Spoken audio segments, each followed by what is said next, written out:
രക്ഷിതാക്കളുടെ അനുമതിയില്ലാതെ മിശ്രവിവാഹം ചെയ്തുവെന്നാരോപിച്ച് കോഴിക്കോട് MES വനിതാ കോളേജിൽ വിദ്യാർത്ഥിനിക്ക് വിലക്ക്.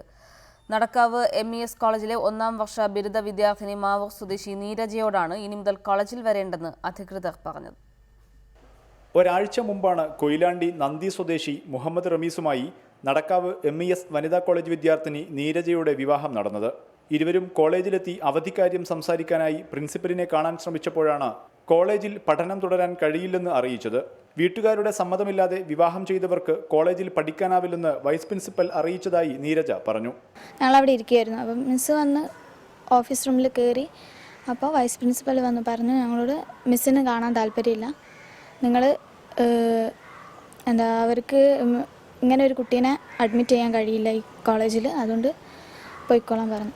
പ്രിൻസിപ്പൽ ബി സീതാലക്ഷ്മിയോട് സംസാരിക്കാൻ അനുവദിക്കണമെന്ന് ആവശ്യപ്പെട്ടുവെങ്കിലും അനുവദിച്ചില്ല.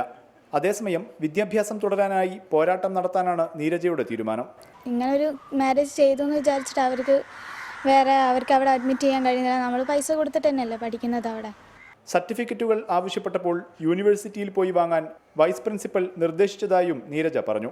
റമീസിനും നീരജയ്ക്കും ഒന്നിച്ച് ജീവിക്കാൻ കോഴിക്കോട് കുന്നമംഗലം കോടതി അനുമതി നൽകിയിട്ടുണ്ട്. റിപ്പോർട്ടർ, കോഴിക്കോട്.